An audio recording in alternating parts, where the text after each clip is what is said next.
BJP की नई कार्यकारिणी की बैठक आज भारतीय जनता पार्टी के राष्ट्रीय मुख्यालय पर आयोजित हुई। इस बैठक में 65 सदस्यीय टीम शामिल हुई, जिनको अभी हाल फिलहाल में बीजेपी ने नया दायित्व दिया है। जिन राज्यों में चुनाव है उन राज्यों में कैसे युवाओं की और अलग अलग प्रकोष्ठों की टीमों को और अधिक मजबूत करना है, विधानसभा के लिहाज से कैसे संगठन को महत्वपूर्ण तरीके से एक्टिव करना है, इस पर आज की बैठक में मंथन हुआ। दिल्ली में बीजेपी की नई राष्ट्रीय टीम की पहली बैठक हुई, जिसमें आगामी विधानसभा चुनाव की तैयारियों को लेकर विस्तार से चर्चा की गई। बैठक में बूथ और जमीनी स्तर पर संगठन को मजबूत करके युवाओं को पार्टी से जोड़ने और सरकार की योजनाओं को जनता तक पहुंचाने की रणनीति पर मंथन हुआ। बीजेपी ने जन जी से जुड़ने के लिए भी विशेष टीम बनाई है। इसमें राष्ट्रीय अध्यक्ष नितिन नवीन, राष्ट्रीय महासचिव स्मृति ईरानी, विनोद तावड़े, गुजरात के मंत्री हर्ष सांघवी और छत्तीसगढ़ के मंत्री ओपी चौधरी समेत कई नेता शामिल हैं। पार्टी कार्यक्रमों के जरिए युवाओं की सोच, जरूरतों की समस्याओं को समझने और उनसे सीधे संवाद करने की कोशिश करेगी। बैठक की शुरुआत राष्ट्रीय वंदे मातरम के सभी 6 अंतरे गाकर की गई। बीजेपी की नई राष्ट्रीय टीम ने अपनी पहली बैठक में ही विधानसभा चुनाव को लेकर मंथन किया। युवाओं की भागीदारी कैसे चुनाव पर हो, इस पर भी चिंतन करना आज बीजेपी ने प्रारंभ किया और अब ये नई राष्ट्रीय टीम पूरे देश भर में अलग अलग अपने मोर्चों पर डटेगी और आने वाले विधानसभा चुनाव में अपनी भागीदारी सुनिश्चित करेगी। चवन्नी से रुपया वाले बयान पर सियासी घमासान तेज है। अखिलेश यादव के तंज पर आरएलडी प्रमुख जयंत चौधरी ने पलटवार करते हुए इसे जाट समाज के अपमान से जोड़ दिया है। जयंत चौधरी ने अखिलेश यादव के बयान को अहंकार बताया और कहा कि ऐसा आचरण सिर्फ पतन की ओर ले जाता है। तो वहीं मायावती ने भी अखिलेश यादव से माफी की मांग की है। अखिलेश यादव के चवन्नी से रुपया वाले बयान ने यूपी की सियासत में नया विवाद खड़ा कर दिया है। अखिलेश यादव के तंज पर जयंत चौधरी ने सोशल मीडिया पोस्ट के जरिए पलटवार किया। जयंत चौधरी ने कहा कि अगर कुछ कहना था तो उनका नाम लेकर सीधे कहा जाता, लेकिन जाट समाज को टारगेट करना अहंकार है। जयंत चौधरी ने दावा किया कि ऐसा आचरण सिर्फ पतन लाता है। इससे पहले भी जयंत चौधरी अखिलेश यादव को अपनी बात सीधे कहने की सलाह दे चुके हैं। वहीं बीएसपी प्रमुख मायावती ने भी अखिलेश यादव के बयान को अमर्यादित और शर्मनाक बताया। मायावती ने आरोप लगाया कि इस बयान से चौधरी चरण सिंह के परिवार और पूरे जाट समाज का अपमान हुआ है और उन्होंने अखिलेश यादव से माफी मांगने की मांग की। दरअसल अखिलेश यादव ने अपने पुराने सहयोगी पर निशाना साधते हुए कहा था कि सपा ने चवन्नी को रुपया बनाया, फिर भी लोग साथ छोड़कर चले गए। एक बयान से शुरू हुई ये जुबानी जंग अब जाट समाज के सम्मान और राजनीतिक अहंकार के आरोप तक पहुंच गई है। जयंत चौधरी और मायावती के पलटवार के बाद अखिलेश यादव के बयान पर सियासी बहस और तेज हो गई है। अब देखना होगा कि समाजवादी पार्टी इस पूरे विवाद पर क्या जवाब देती है। कैमरामैन गौतम के साथ में लालचंद, हिंदी खबर, लखनऊ। छत्रपति संभाजी नगर में एक आईफोन की ईएमआई को लेकर शुरू हुआ विवाद पूरे परिवार के लिए काल बन गया। 19 साल के बेटे और पिता के बीच कहासुनी के बाद बेटा पहाड़ी पर जा चढ़ा। उसे समझाने के लिए पहुंचे माता पिता के सामने एक ऐसा हादसा हुआ जिसमें तीनों की जान चली गई। छत्रपति संभाजी नगर के झालटाफाटा इलाके में रहने वाले चांदगुड़े परिवार के लिए एक मामूली सा विवाद बेहद दर्दनाक हादसे में बदल गया। जी हाँ, 19 वर्षीय कुणाल ने हाल ही में आईफोन खरीदा था और उसकी ईएमआई भरने के लिए परिवार से पैसे मांग रहा था। इसी बात को लेकर पिता मुरलीधर से उसकी बहस हो गई। नाराज होकर कुणाल तिसगांव की एक पहाड़ी पर चला गया। जानकारी मिलने पर उसके माता पिता भी वहां पहुंचे और करीब 3 घंटे तक उसे समझाने की कोशिश की। पुलिस और फायर ब्रिगेड की टीमें भी मौके पर पहुंची। दोपहर करीब 1 बजे पिता ने बेटे को किनारे से खींचकर सुरक्षित लाने की कोशिश की, लेकिन दोनों का संतुलन बिगड़ गया और वे खाई में गिर गए। पति और बेटे को गिरता देख मां संगीता भी नीचे कूद गई। हादसे में तीनों की मौके पे ही मौत हो गई। पुलिस ने शव को पोस्टमार्टम के लिए भेजकर जांच शुरू कर दी है। आईफोन की ईएमआई को लेकर शुरू हुआ विवाद आखिरकार एक परिवार के लिए जिंदगी का सबसे बड़ा हादसा बन गया। एक बेटे की जिद, माता पिता की उसे बचाने की कोशिश और फिर 3 जिंदगियों का दर्दनाक अंत। हालांकि घटना की पूरी सच्चाई और कुणाल की मानसिक स्थिति को लेकर पुलिस जांच कर रही है। हादसे से जुड़े हर पहलू को खंगाला जा रहा है। अब सवाल एक सिर्फ आईफोन की कीमत का नहीं है, बल्कि उस जिद की कीमत का है जिसे इस परिवार ने अपनी जिंदगी देकर चुकाई है। दिल्ली से जयपुर ले जाने के नाम पर 22 साल के टैक्सी चालक आशीष को बुकिंग मिली, लेकिन उसे क्या पता था कि यह सफ़र उसकी ज़िंदगी का आखिरी सफ़र हो जाएगा। आरोप है कि रास्ते में किराए को लेकर विवाद हुआ, जिसके बाद आरोपियों ने आशीष की हत्या कर दी और शव को राजस्थान के जंगल में फेंक दिया। पुलिस ने मामले में एक नाबालिग समेत 6 आरोपियों को गिरफ्तार किया है। दिल्ली के सरिता विहार से जयपुर के लिए ऑफलाइन बुकिंग लेना 22 वर्षीय टैक्सी चालक आशीष पाल के लिए जानलेवा साबित हुआ। पुलिस के मुताबिक रास्ते में किराए को लेकर यात्रियों से विवाद हुआ और आरोपियों ने पहले आशीष के साथ मारपीट की, फिर गला दबाकर उसकी हत्या कर दी। हत्या के बाद शव को टैक्सी में छिपाकर राजस्थान ले जाया गया और मोखमपुरा इलाके के जंगल में फेंक दिया गया। पुलिस ने सीसीटीवी फुटेज और तकनीकी निगरानी के जरिए आरोपियों तक पहुंच बनाई। जांच में सामने आया कि आरोपी कथित तौर पर आर्थिक तंगी से जूझ रहे थे और टैक्सी लूटने की साजिश के तहत बुकिंग की थी। पुलिस ने एक नाबालिग समेत 6 आरोपियों को गिरफ्तार कर चोरी की टैक्सी भी बरामद कर ली है। जिस टैक्सी में आशीष अपने यात्रियों को मंजिल तक पहुंचाने के लिए निकला था, उसी टैक्सी को आरोपियों ने कथित तौर पर लूट लिया और आशीष की जान भी ले ली। पुलिस ने तकलीफ साक्ष्यों और सीसीटीवी की मदद से आरोपियों को पकड़ लिया है। अब पुलिस यह पता लगाने में लगी हुई है कि इस वारदात में किसकी क्या भूमिका थी और क्या आरोपियों ने पहले भी ऐसे किसी वारदात को अंजाम दिया है। मैं अपने कैमरामैन साथी नैतिक के साथ दीपक शर्मा, हिंदी खबर, दिल्ली। संभल हिंसा के मास्टरमाइंड और फरार गैंगस्टर सारिक साठा के खिलाफ शिकंजा कस गया है। उसके खिलाफ रेड कॉर्नर नोटिस जारी हो चुका है। आरोप है कि फर्जी पासपोर्ट के जरिए विदेश भागा सारिक साठा फिलहाल दुबई में छुपा बैठा है।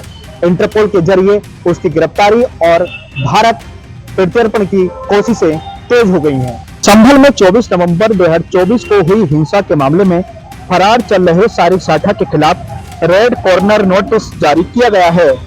संभल एसपी कृष्ण कुमार बिश्नोई के मुताबिक यूपी पुलिस ने सारिक साठा के खिलाफ नोटिस जारी कराने के लिए सीबीआई को डोजियर सौंपा था। इसके बाद सीबीआई ने इंटरपोल से संपर्क किया और रेड कॉर्नर नोटिस जारी कराया गया। पुलिस का दावा है कि सारिक साठा फर्जी पासपोर्ट के जरिए विदेश भागा और दुबई में रह रहा है। अदालत उसे पहले ही भगोड़ा घोषित कर चुकी है। अब जिस भी देश में उसके छिपे होने की जानकारी मिलेगी, वहां से उसे गिरफ्तार कर भारत लाने की कोशिश की जाएगी। पुलिस के मुताबिक सारिक साठा पर संभल हिंसा के अलावा 55 से 60 अन्य मुकदमे भी दर्ज हैं। इससे पहले पुलिस उसकी संपत्ति कुर्क करने के साथ उसके कई गुर्गों को गिरफ्तार कर जेल भेज चुकी है। संभल हिंसा के बाद फरार सारिक साठा पर इंटरपोल का शिकंजा तेज हो गया है। रेड कॉर्नर नोटिस जारी होने के बाद अब अंतर्राष्ट्रीय स्तर पर सारिक साठा की गिरफ्तारी का रास्ता भी साफ हो गया है। अब पुलिस की कोशिश है कि सारिक साठा को विदेश से भारत लाकर अदालत में पेश किया जाए और उसके खिलाफ जितने भी मामले चल रहे हैं उनके खिलाफ कानूनी कार्रवाई की जा सके। अरुण कुमार, हिंदी खबर, संभल। यूपी के पीलीभीत से दिल दहला देने वाली वारदात सामने आई है, जहां शराब के नशे में धुत एक पिता ने मामूली कहासुनी के बाद अपनी ही 20 साल की बेटी की गोली मारकर हत्या कर दी। बेटी के सर में गोली मारने के बाद आरोपी पिता मौके से फरार हो गया। ये सनसनीखेज वारदात पीलीभीत के बीसलपुर थाना क्षेत्र के रमपुरा नौगमा गांव की है, जहां एक पिता ने अपने ही हाथों बेटी की जिंदगी खत्म कर दी। बताया जा रहा है कि शाम करीब 6 बजे 20 साल की अंशिका घर पर मौजूद थी। इसी दौरान उसका पिता अजय पाल गंगवार शराब के नशे में धुत होकर घर पहुंचा। घर पहुंचने के बाद किसी बात को लेकर पिता और बेटी के बीच मामूली कहासुनी शुरू हो गई, लेकिन देखते ही देखते विवाद इतना बढ़ गया कि आरोपी पिता ने तमंचा निकाल लिया और अपनी ही बेटी के सर में गोली मार दी। गोली लगते ही अंशिका जमीन पर गिर पड़ी और उसकी मौके पर ही मौत हो गई। वारदात को अंजाम देने के बाद आरोपी पिता वहां से फरार हो गया। घटना की सूचना मिलते ही बीसलपुर पुलिस क्षेत्राधिकारी और थाना प्रभारी पुलिस बल के साथ मौके पर पहुंचे। पुलिस ने घटना स्थल का निरीक्षण किया और सबको कब्जे में लेकर पोस्टमार्टम के लिए भेज दिया। परिजनों की तहरीर के आधार पर पुलिस ने मामला दर्ज कर लिया है। वहीं फरार आरोपी पिता की गिरफ्तारी के लिए पुलिस की टीमें लगातार दबिश दे रही हैं। फिलहाल पीलीभीत में एक पिता के हाथों बेटी की हत्या की इस वारदात ने पूरे इलाके को झकझोर कर रख दिया है। अब पुलिस के सामने सबसे बड़ी चुनौती फरार आरोपी को जल्द गिरफ्तार करने की है। पीलीभीत से सत्येंद्र गंगवार की रिपोर्ट। बरेली में नगर निगम का बुलडोजर एक्शन देखने को मिला है। आपको बता दें, सीएम ग्रिड योजना के तहत बरेली में सड़कों का चौड़ीकरण हो रहा है। इसी के चलते बरेली के खवाड़ापीठ क्षेत्र में कल नगर निगम ने एक बड़ी कार्रवाई की है। 4 बुलडोजर के साथ नगर निगम की टीम पहुंची थी और जो दुकानें थी उनके ध्वस्तीकरण की कार्रवाई की गई। इस कार्रवाई में जिस तरीके से देखा जाए अफरा तफरी का माहौल देखने को भी मिला था। बरेली के कोहड़ापीर इलाके में सड़क चौड़ीकरण के लिए नगर निगम का बुलडोजर गरजता नजर आया। शुक्रवार शाम करीब 5 बजे नगर निगम के प्रवर्तन दल की टीम और 4 बुलडोजर के साथ मौके पर पहुंची। टीम को अचानक पहुंचा देख दुकानदारों में हड़कंप मच गया। कई दुकानदार अधिकारियों से दुकान खाली करने और सामान हटाने के लिए कुछ समय मांग करते रहे, लेकिन नगर निगम की टीम ने कार्रवाई रोकने से इनकार कर दिया। इसके बाद दुकानदार आनन फानन में अपनी दुकानों से सामान निकालने लगे और दूसरी तरफ बुलडोजर ने सड़क की जद में आने वाले निर्माण को गिराना शुरू कर दिया। इस कार्रवाई में करीब 1 दर्जन दुकानों के निर्माण ध्वस्त किए गए। दरअसल कोहड़ापीर से धर्मकाटा होते हुए कुदेशिया फाटक तक सड़क चौड़ीकरण का काम सीएम ग्रिड योजना के दूसरे फेज के तहत किए जाना है। इस सड़क के चौड़ा कल 8 लेन बनाया जाना है। सड़क के दोनों तरफ फुटपाथ, बीच में डिवाइडर और आधुनिक सुविधाएं विकसित करने की योजना है। नगर निगम के मुताबिक सड़क की जद में आने वाले दुकानदार और मकान मालिकों को पहले ही नोटिस दिए जा चुके थे। कई लोगों ने अपने निर्माण खुद हटा लिए थे, जबकि करीब 40 दुकानों और मकानों पर इससे पहले भी कार्रवाई हो चुकी है। शुक्रवार को उन निर्माणों पर बुलडोजर चला जिन्हें नोटिस के बाद भी नहीं हटाया गया था। बरेली में 8 लेन सड़क का निर्माण का रास्ता साफ हो गया है और बरेली नगर निगम ने इससे पहले भी 40 मकान और दुकानों पर अतिक्रमण की जो कार्रवाई थी, इस पर बुलडोजर एक्शन किया था। फिलहाल बरेली में अब 1 दर्जन से ज़्यादा जो अवैध निर्माण थे उन पर भी एक बुलडोजर की कार्रवाई की गई है। कैमरा पर्सन मलिक राजपूत के साथ प्रवीण कुमार, हिंदी खबर, बरेली। मुरादाबाद में तेंदुए के आतंक लगातार लोगों के लिए खौफ का सबब बना हुआ है, लेकिन अब वन विभाग को एक के बाद एक बड़ी कामयाबी मिल रही है। ठाकुरद्वारा क्षेत्र के सरकरापरम गांव में लगाए गए पिंजरों से 7वां तेंदुआ भी कैद हो चुका है। 7वां तेंदुए के पकड़े जाने के बाद ग्रामीणों ने राहत की सांस ली है।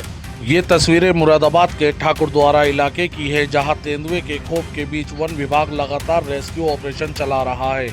सरकड़ापरम गांव में वन विभाग की ओर से लगाए गए पिंजरे में एक और तेंदुआ कैद हो गया। इसके साथ ही अब तक 7 तेंदुए पकड़े जा चुके हैं। तेंदुए के पिंजरे में कैद होने की खबर जैसे ही गांव में फैली, ग्रामीणों ने राहत की सांस ली। दरअसल ठाकुरद्वारा क्षेत्र में पिछले कई दिनों से तेंदुए की सक्रियता ने लोगों को दहशत में डाल रखा था। बताया जा रहा है कि वन विभाग की टीमें 3 अगस्त से लगातार अभियान चलाकर तेंदुए को पकड़ने में जुटी हुई हैं। तेंदुए के हमलों ने इलाके में कई परिवारों को प्रभावित किया है। अब तक 2 महिलाओं की मौत हो चुकी है, जबकि 1 दर्जन से ज्यादा लोगों के घायल होने की बात सामने आई है। ऐसे में ग्रामीणों की मांग है कि इलाके में सक्रिय बाकी तेंदुओं को भी जल्द से जल्द पकड़ा जाए। वह तेंदुआ भी वन विभाग के पिंजरे में कैद हो चुका है और ग्रामीणों को कुछ राहत जरूर मिली है, लेकिन खतरा अभी पूरी तरह टला नहीं है। इलाके में तेंदुए की सक्रियता को देखते हुए वन विभाग की टीम लगातार निगरानी और रेस्क्यू ऑपरेशन चला रही है। हिंदी खबर से मोहम्मद आलिम, मुरादाबाद। मुरादाबाद में बंदरों का आतंक लोगों के लिए बड़ी परेशानी बन चुका था। आए दिन बंदरों के हमले और लोगों के घायल होने की शिकायतों के बाद अब नगर निगम एक्शन मोड में है। शहर में बंदरों को पकड़ने के लिए विशेष अभियान चलाया जा रहा है, जिसके तहत अब तक करीब 300 बंदरों को पकड़ा जा चुका है। मुरादाबाद के अलग अलग इलाकों में नगर निगम की टीम बंदरों को पकड़ने के लिए अभियान चला रही है।